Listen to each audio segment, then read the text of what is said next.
Say she wants some Marvin Gaye, some Luther Vandross, a little Anita, but definitely set this party alright. Oh. Thanks for joining us for another episode of Love, Marriage, and Everything in Between. I'm Shan. I'm DTP. And today is episode 3.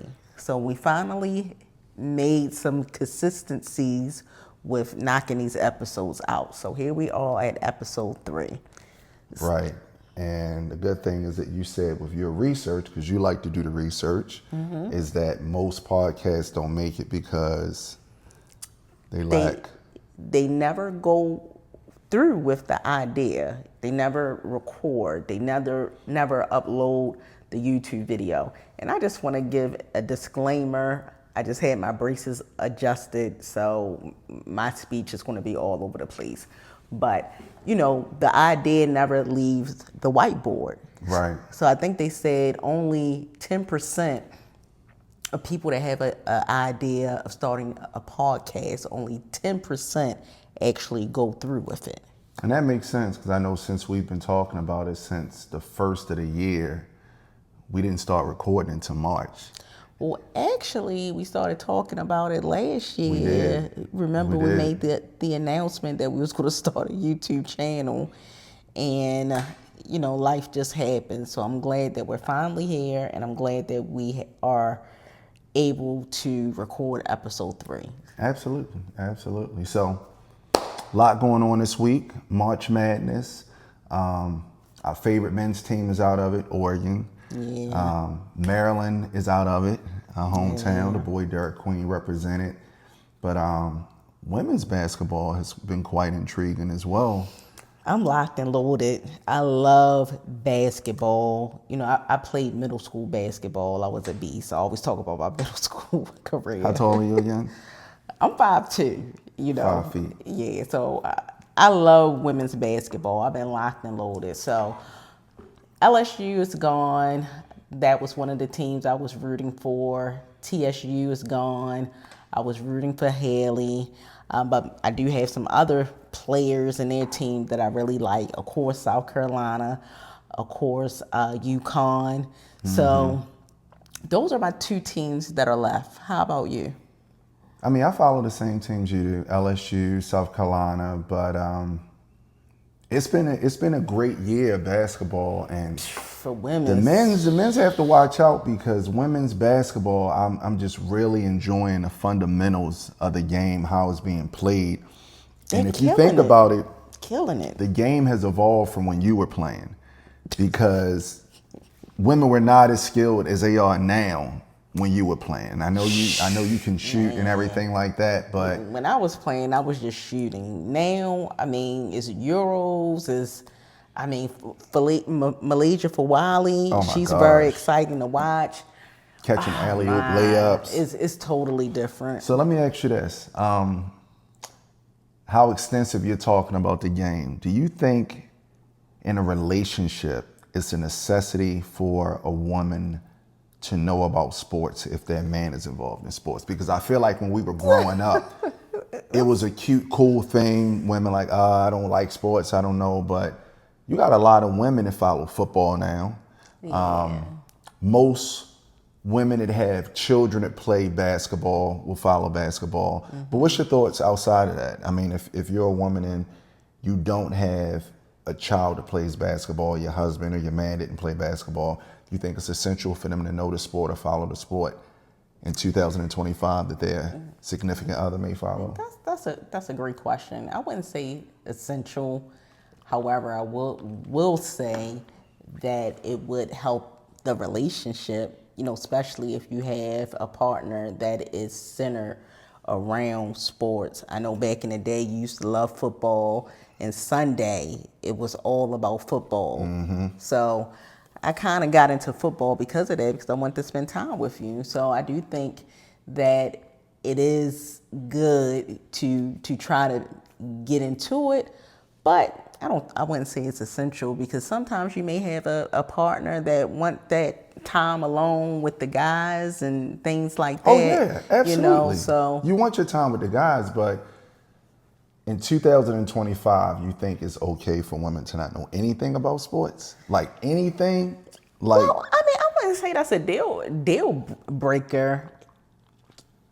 I mean, for me, I love basketball. I'm not really a big football person. I watch football because of you. Right. But I really wasn't locked in. Now, if the Ravens are playing, I will watch the Ravens. Right. But Right. other than that, I'm not just watching football if the Ravens not playing. I'm only watching for the Ravens. I didn't even watch the Super Bowl because the Ravens wasn't in it. Right. So for me, I would say no, because what if a woman bring other things to the table? She's cooking, she's Right. cleaning, she's manning the house, she's a good woman. You know, you're not gonna, Yeah, you're not. I'm just saying, it seems like women know a lot more about sports now than they once did. I think it was a thing where, women like, oh, I don't know about sports. And of course, every man want a girly girl, but it just seems like women are more aware now.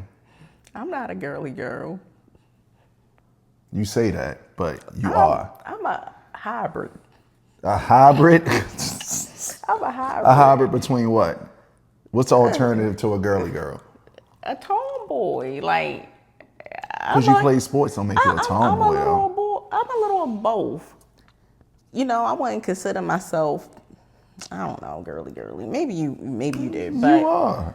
But as for me, I'm locked and loaded. Like, when it's basketball season, my Right. DVR is full with all NCAAW games. Right. I'm locked in. If I get off the food truck, I'm watching those recorded games. You are. Till like 3 a.m. Yes, I'm locked and loaded. I was up last night watching the USC UConn game, and that was crazy because Juju is injured, and USC put up a fight. yeah, they did. Until they didn't. They did. Paige went ham, and then Sarah Strong. She's a freshman. It's crazy. It's a lot of talent. It's a lot of talent, and you have Olivia Miles. She's going in the transfer portal. She's a beast. So it's going to be a lot of shakeups last year. I love basketball, college basketball. And as for women's basketball, I'm starting to get into it now because of Angel Reese. And I'm starting to learn some of the players in the W. But because of Angel Reese, I am watching the W now. And the portal is a big thing because it's a lot of talk about it, far as men and women. And I saw something on Instagram the other day where the guy was talking about the portal is ruining the mental status of athletes because there's no more working from the ground up to earn your position. But at the same time, everybody's situation is different. And the fact that these players have the flexibility that this situation isn't working for me, because let's put it in perspective, in our perspective. If you're at a job and you go into that job with certain terms and it just doesn't pan out the way it's supposed to be, You want to look for another you're job. going to look for another job. Right. And I think these players, now that it is with NIL, they can start treating this more like a business. Now, of course, every situation is not the most extreme situation where, for whatever reason, main thing is I'm not getting the time I expect. So I'm looking for the next opportunity. But there are instances where, some players may look at it like, okay, well, I'm just going to hop, skip, and jump every season. And they have the ability to do that now. Yeah, they do. But So what's your thoughts on that? If a player goes to a different D1 each year of their 4 years. I mean, I think we're in a new era. I think you have to do what you have to do. Whatever's going to put you in the place that you need to be in. Yeah. And I love that these players are looking at it from a business aspect, far as their financial potential. I like that they're looking at what's going to get them to the next level, and ultimately what serves them the best. When we were growing up, it was more the era of players staying 4 years. Well, now, you still have the one and dones, but you have guys that, hey, they have the potential, but they have to be in a system that exhibits their potential. Yeah, but also I would say that's something that I do like. I do like now that college students are getting paid. I think this was something that should have been happening, because these schools make so much money, so much money. So I'm glad these college kids are able to accumulate something. So I forgot what I was about to say. About their earnings. I forgot what I was about to say, but go ahead. Well, I'll say this. I like it as well. And for every college athlete out there, I hope that you are taking advantage of your earning potential in college. When we were growing up, it's always the saying, the first thing I do when I get to the league is that I'm buying my mother a car. Buying my mother a home. Oh, I'm sorry to interrupt you. Can I say this? So I just remembered. So what I was going to say is that, well, actually, I was going to pose a question to you. Now, since they have NIL options, I see a lot of college players are not doing the one and done. Mm-hmm. So what's your thoughts on that? They're I think that's a good thing because they're staying, they're getting a degree, and they're able to survive off of that income. Whereas though before, of course, it's one and done. I'm not making any money. I got to support my family. Some of these student athletes have kids. So what's your thoughts now that they're staying longer and acquiring that degree? That's what I wanted to ask. It goes to what's best for you. Mm-hmm. If I have a team that's making it to the Elite Eight, and between 15 players, we're divvying up $750,000, and you have the potential to go to another school and do the same thing, why not? It just depends on your situation. I don't think there's a wrong situation for any student athlete. Yeah. It's just a matter of what your circumstances are at home. Some of these young men and young women are parents already. Yep. Some of these young men and women have people that are dependent on them, not for the wrong reason, but the circumstances in which they came from. That NIL can change their whole legacy before even going pro. So to each his own, but options are great for anyone. Yeah, for sure. So prayerfully, these student athletes have people in that corner that are teaching them financial literacy. They are maximizing it because I love to see these young college athletes. They're shining. So as a college athlete, what would be 3 things that they should lock in on as far as finances? They're getting this lump sum of money. They're 18, 19-year-old. Right. What are 3 tips you would be able to give them? Budget. Mm-hmm. That's a good one. Boundaries. I'm gonna need you to elaborate on that. We'll come back to that. And investments. Okay. So boundaries. I think I know where you're going when you say boundaries. Are you talking about maybe family and friends asking for money? Absolutely. Because a lot of these athletes are seeing more money than generations of their family have ever seen. Mm-hmm. So now that they are in pole position, they're, online, they're buying cars. These students are buying cars. When we was in college, we had things like Maximas, Altimas. I had a CL. Yeah, I had a Mercedes. But, but still, these college students are earning more money than they ever had. So, they are. So it's great, but also what comes with more money, Biggie told us, more problems.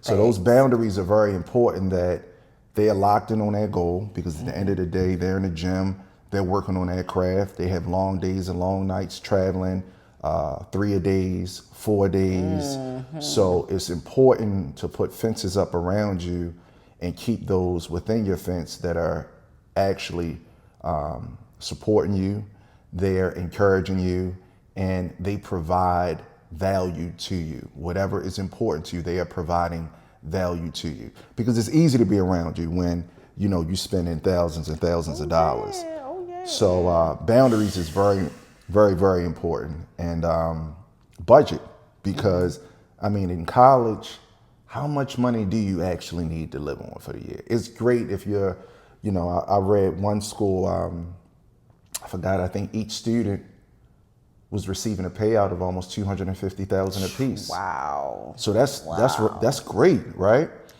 But coming from an era in college where you're, a lot of students that I went to school with, they eat noodles, they eating popcorn, Kool-Aid. There's a lot that you can learn from budgeting as well, because you learn to make money stretch even when you don't have as much. So prayerfully, and the good thing is that a lot of these athletes are coming from families that do have financial literacy. We're kind of in an era now where a lot of these athletes are coming from two-parent households. Nothing against the ones that are not coming from two-parent households, because obviously that one parent did something right to get them to the college level.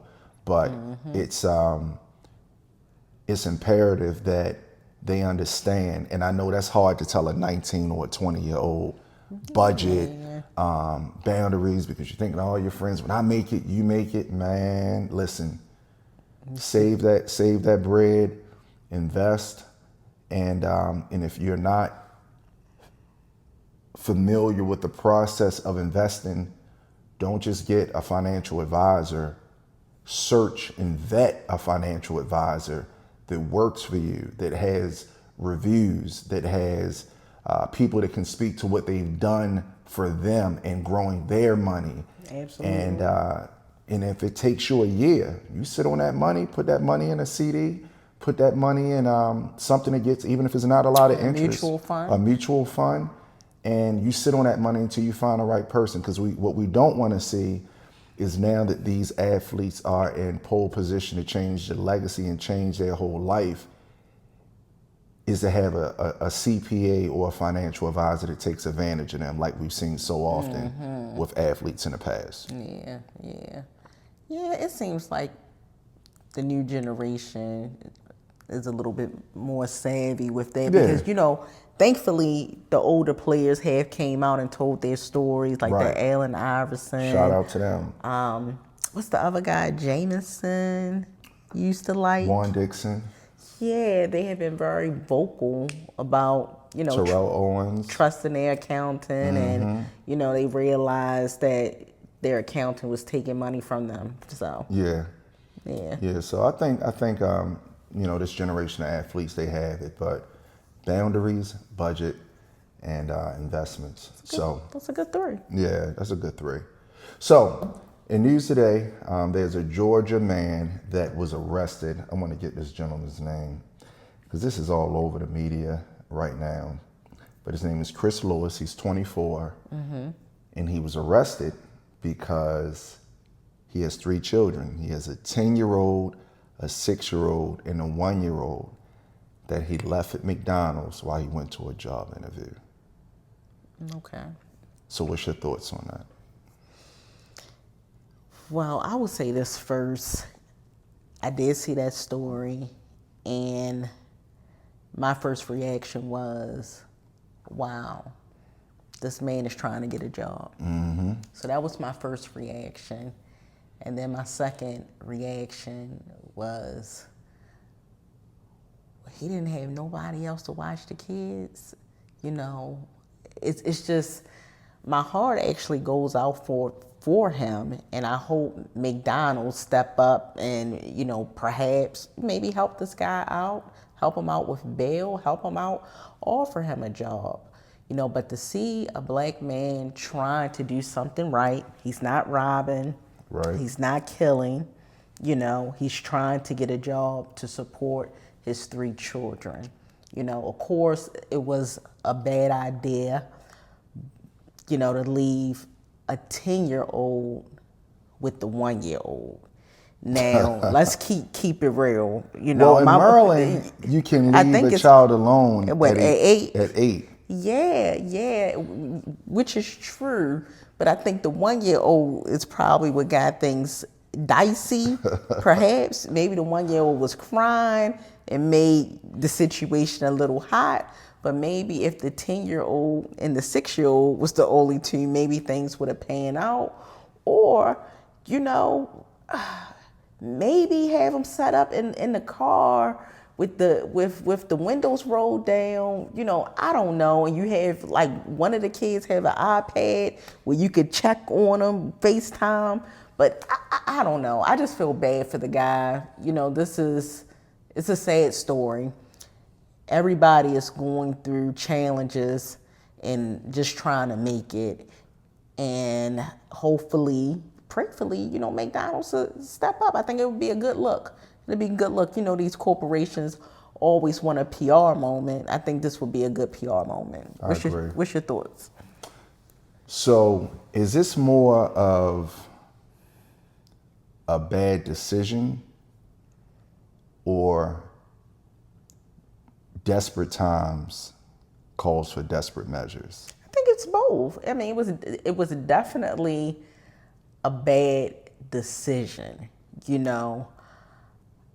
I know in my family, we definitely, like 8 years old, I'm staying in the house by myself, but when a baby is involved and then in a public area like that, it's definitely a bad decision. However, when your back is against the wall, you'll do anything. You don't know, we don't know if he just trying to feed his kids. He need a job badly, obviously, but I would say it's both. It's both. It's bad out here. So let's think about this from a different way, right? Mm-hmm. Most job interviews are between what hours? What you mean? Like 9 and 5. Mm-hmm. Okay. So the 1-year-old is probably what made everything dicey. Yeah, of because course.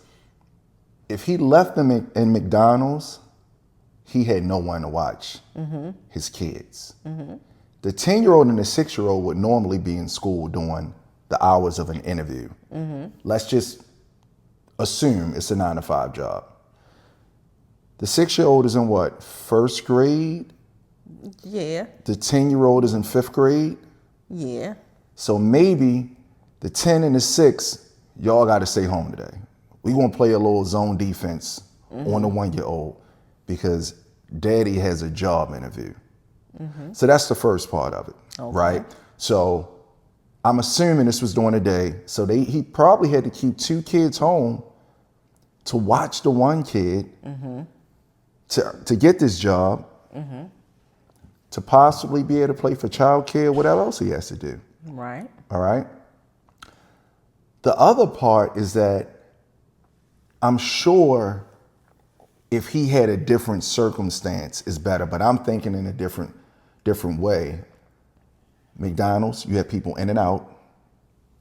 The 10 and the 6-year-old, they're playing his own defense on the 1. But we also have adults here. God forbid something should happen. Now he gets to go to an interview. Obviously, things hit the fan. That's why we're talking about it. Right. But it's kind of smart too. And I'm not saying I'm not. That wasn't listen, a smart move. Let me just say why it wasn't a smart move. Black people stand out. True. It doesn't matter where we go, where we at. We're going to stand out. Okay. Now you have 3 black kids at McDonald's. You may have a current turn around looking, seeing, okay, where's the parent? Or it's a hot situation. It's a hot situation. I get it. But right now, I'm hearing in markets bacon is $14.99. People are trying to survive. And I'm just giving him the benefit of the doubt. If he had a big mama, if he had a sister, if he had a trustworthy neighbor, those kids are there. I'm assuming that. Again, we know what happened when you assume. But I'm assuming that. But people are trying to make it right now. People are fighting for fast food jobs right now, Walmart jobs. Okay. So it's definitely an unfortunate situation. And thankfully, the kids, nothing happened to the kids. And I agree with you. This is a great moment for McDonald's to step up. Something did happen to the kids. What happened? Their father, their guardian, correct, is locked up. Yeah. So the kids are now. But that's unfortunate because that's very unfortunate. But On the flip side, he doesn't take the interview and he decides, you know what? I'm a one-time somebody. So now we talking about him from a different perspective, but hopefully he was arrested and let go. But this is just a bad situation all the way around, you know? And I know as fathers, as men of a household, there's a lot of pressure on us to provide for our family.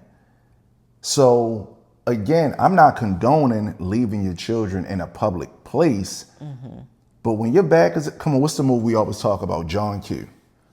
When you got a woman to put your battery on your back, John Q, she like, what you gonna do, John? I mean, it's not about a woman putting a battery on your back. It's just having your back against the wall. Right. When you don't have any options, when you're at that point, anything can happen. But you don't know we don't know what he's dealing with at home as well, you know. And not saying the mother's in. We don't even know if he have a home. I mean, because obviously, you know, maybe, or a car. Maybe he doesn't have a home. And you're right. Maybe he doesn't have a car. Because that's my thing. You know, like have one of the 10-year-old with a phone and have them in the car while you're at the interview. But you're right. Maybe he didn't have a car.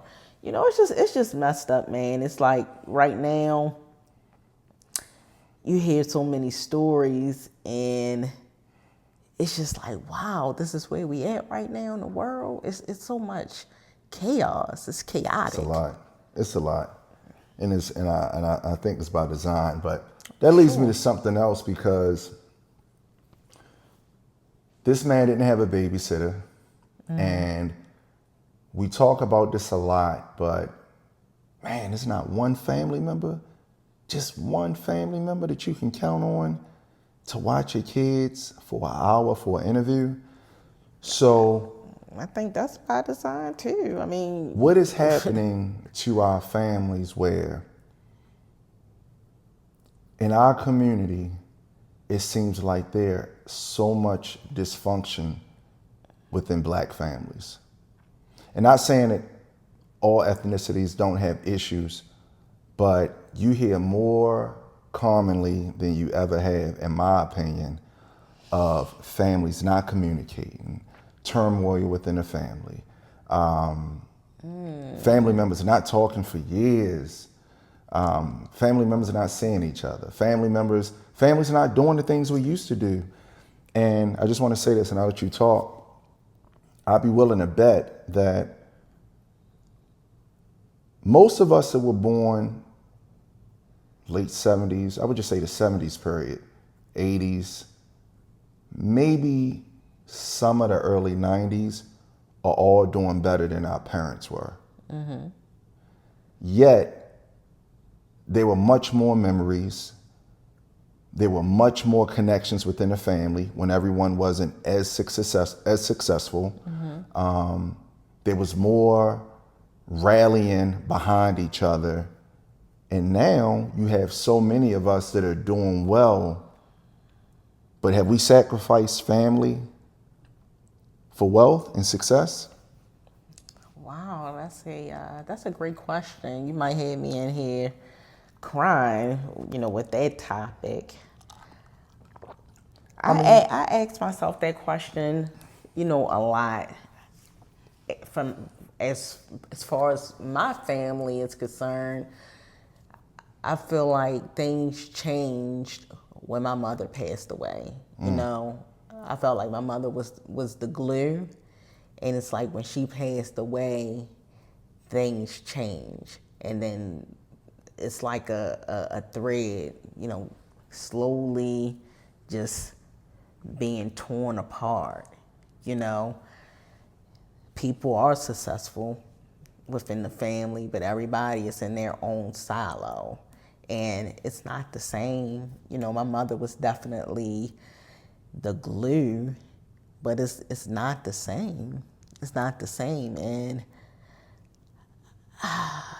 that's a tough topic, because when you are in these silos, you find comfort in your silo because there's no drama. So when you find comfort in something, you know, even though you love family, miss family, family comes with a lot of drama. So you retreat to your silo. And it seems like within families, when families fight, you fight harder than you do the outside world. And I don't know if it's because the expectations of family is so high, but What do you mean fight? Not physically. I understand not physically, but like fight to keep the relationship, or no, I what do you say mean? I think within a family you're going to fight harder in a sense of your expectations. So if I'm mad with you because you didn't do this for me, in a family it seems like you're going to hold a lot of resentment because this family member didn't do this. Whereas if I ask this person to do something for me and they don't, it's not the same. And then when you go against each other, I think that's wrong. You know, if a family member is mad at somebody because they didn't do something. I'm just using that as an example. I know, and I'm just having a conversation Yeah. about it. You know, if that's a reason why you and your family member have a rift because you asked them to do something, they didn't do it. You know, how many times did say yes before this one no? You know, I don't think that's a reason to me personally to have a rift. You know, I think sometimes you got to look at yourself. You mad that somebody said no? How many times they said yes? Yeah. So what's the difference between the big mamas and, like your case, let's say Mabel, Dare, right? Because you had the Dares of the world. I know every family has a Mabel to somebody that their home is a revolving door. I know you said your mother was like that too. All of your cousins live with your mother at some point, friends, etc. Yes, They're the same people way. in the neighborhood. Your grandmother fed the whole neighborhood. I know your childhood friend, Aisha, her mother, Miss Brenda, religiously, look forward to New Year's, feeding the whole neighborhood. Yes. And now we're so far away from that. But is it because like grandmothers now are like outside? It's not the same grandmothers in 2025 as it was in the 90s, in the 80s, but is it the fear of getting old? So there's no, like, as you said, when your mother passed away, everything started coming apart. Is it no leadership in the family anymore? And is that the reason? Because I know I talk to people, I have my issues within my family. You have issues within your family. I think we all are encountering issues within our family, but it takes two to overcome it. But it's like now our patience is so low. Well, I would say as far as my mother, she would let a lot of things go because she just loved family so much. Whereas though she would be a doormat at times because she just wanted family around. She just wanted cohesion. She just wanted everybody to be together. So if she would have to take the blow, she'd take the blow. She'd do the reaching out. She was the glue. She was the glue. I know my mother was alive. If me and my sister had a rift, she's calling us to fix it. Y'all need to fix this. Y'all need to talk. So who's fixing it now, though? Nobody. I'm just saying in general. No, in families, nobody. Because I'm saying if you have your mother or a grandmother that was just like, y'all getting into it, y'all got to fix it. If that person, that big mom or whatever is no longer here, and then you have a younger generation, we ain't for it. I'm not going to take the high road all the time. If I'm wronged, I'm looking at it like this: family or not, you did this, you hurt me, this is what it is, let's lay it out on the table, let's talk about it, and I want to come to a resolution. But if you keep doing the same thing, I'm done. Right. But that don't mean I don't love you. It's a boundary now because you're like somebody outside on the street. If I'm telling you something bothering me and you keep doing it. Yeah, I think you made a point too about being a doormat. I think it's too much. There's so much going on in the world right now. Nobody's trying to be a doormat, and I commend the elders and families that have allowed themselves to be that for the sake of the family. But at the end of the day, what you get for it? Because, for example, like we said earlier, if you ask me for something and I say no, now it's war, opposed to how many times have I said yes. And I mean, are we going through more than they were going through? Because I think the pressure of the world now, people have so much going on. It's easy to snip somebody. It's so easy to snip somebody because you're like, man, I don't have time for that. I'm going through things with my kids. I'm going through things here. Less is more sometimes. Yeah. Less is more. Yeah, that's a good segue to what I was about to say. Back in the day, it was less, you know, less technology, less options. You know, it was, man, you know, I always talk about the 90s. I love the 90s. I was born in 1980, so growing up in the 80s, in the 90s, I was a teenager. It was just a different type of vibe. I remember growing up, my mother cooked Thanksgiving dinner. Then I had the neighbor across the street that cooked Thanksgiving dinner. So it's just like you have two different meals because I'm eating home, I'm eating across the street. Right. It was just like, man, it was just like so fun back in the day. Like, Yeah. I can't even imagine knocking on one of my neighbor's door asking for sugar, eggs, milk. I mean, that's the Not type our of neighbors, nah. that's the type of stuff we used to do back in the day. You know, go over to Miss Aretha's house, see if she got some eggs, and it was just like, it was just a community. But now it's so different. That community was priceless. I know for us, growing up in West Baltimore, so Dawn lived a few buildings from me, my cousin. Right outside our community was our uncle and my two cousins.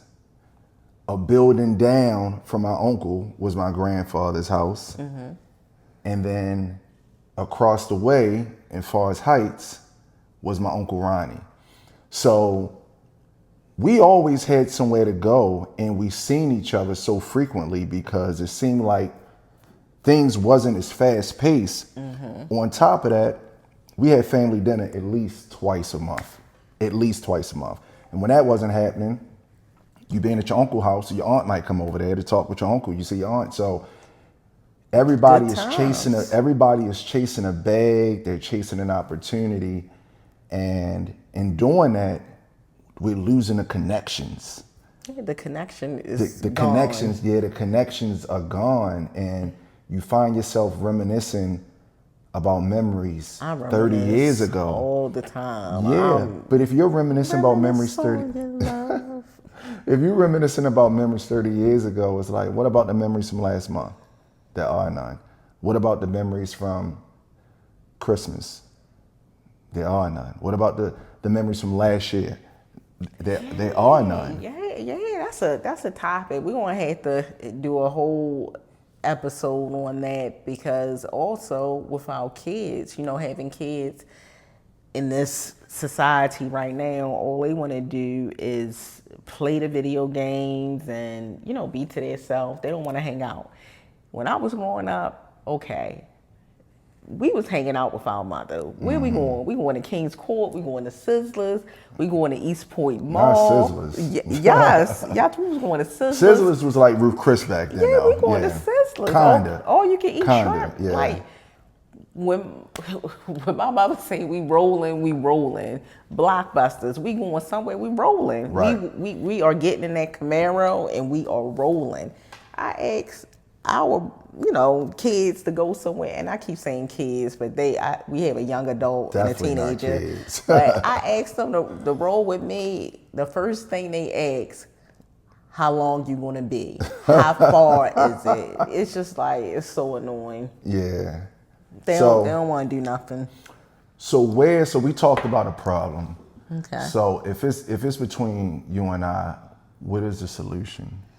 What, like, I'm okay. You saying what is the solution? just like, if the viewers are in a situation, we're in a situation where, okay, we've lost a connection with family. Where do we begin to reestablish those connections? That's a great question, and I don't think that's a question I can answer because I feel like I don't have the temperament for it. So certain things I'm just not going to deal with, and some people want you to deal with things, and I'm not dealing with that. However, if someone was to come to me to have a conversation, to air things out, fresh start, I'm all for it because I know the type of person I am. I'm a good person. I'm a loving person. And something has bothered me, I confront it. I will tell somebody what I don't like. I will say, hey, this bothers me, or hey, this was wrong. And a lot of people don't like that. A lot of people want to do shit to you and then, wait a couple of days and you should be good. So for me, I don't know what advice to offer someone besides do not carry any hurt, do not carry any anger, and just make sure you have done what you should do as a human to preserve the relationship. Because if you have done everything and you have been a good person, it ain't on you. I think you answered that well. I think you said it. Communication. And I think that's it. That's the solution. I mean, I know for me, I sleep good every night because for the connections that I don't have, I over communicate sometimes. I know I've done everything in my power to be the uncle, brother, son, sister, whatever the situation, whatever relationship is. Not sister. Sibling, yeah. Sibling, nephew, son, uncle, whatever. I know that. So if I leave this earth today or tomorrow, I have done everything I could, but it takes two. So I'm at peace with that. But I pray that families within the Black community can get better because it's showing up in our world right now. We need each other more than ever right now. Oh, we do. And to think, I know when we were younger, one side of my family has done a great job of just keeping connections. And we still have aunts, thankfully, we still have aunts and uncles that's holding it together. We still have Nana on that side. It's like holding it together. But when you have those powwows with family and know that, you have an army behind you, man, you approach things differently. You approach things totally differently. And how can we even be a community if we not even being a family? So that is my hope. That's something that I'll see again, that we'll see again in our lifetime, is that Black families will, and that's not every family. And shout out to all the families that are holding those connections together, for sure. Supporting each other, showing up for each other, because it's not all families, and it's not everyone in family. Because I'm gonna say this, your family showed up and showed out in opening your food truck. That was a from your sister, your nieces, your cousins.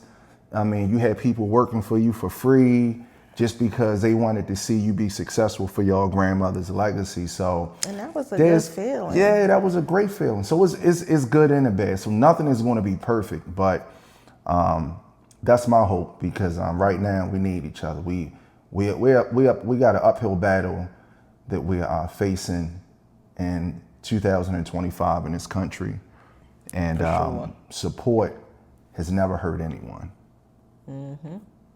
So we're going to wrap up. Wrapping up, I just want to throw out a little nugget. You did mention about finances earlier when you was talking about the athletes. everything that's going on right now in the world, we keep hitting that. It's a lot going on. Watch the news, watch Roland Martin, listen to Karen Hunter, alternative news, I should say, and just be informed of what's happening. There are talks about how high the credit card debt is. So I want to end with this. If you do have credit card debt, make sure you are chopping away with the highest interest rate. So if you have a card that have an interest rate of maybe 19.99, you have a card of 12.99, make sure you're hitting that higher interest rate first. Also, make sure you're paying more than the minimum, and try not to accumulate new debt. I know that's a lot, but I just want to give that nugget. And if I could add one too, make adjustments. Things are changing in our world right now. You can't live the way you lived 2 years ago. You have to live today based on what's happening today. So we all like to go out. Social media is pressuring a lot of folk, not all folk, but there's nothing wrong with hibernating like a bear, making sure that you're accumulating your wealth, saving your funds. If you're going out to eat every weekend, maybe it's every other weekend, or maybe you're budgeting yourself and going out every weekend, but you gotta make adjustments. You can't live today how you lived 3 years ago when our economy was in a totally different space. A different time.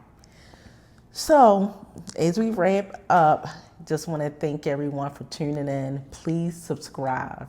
We are trying to grow our YouTube channel. Subscribe and also like. Stay tuned. Okay. That she wants some Marvin Gaye, some Luther Vandross, a little Anita, but definitely set this party alright. Oh.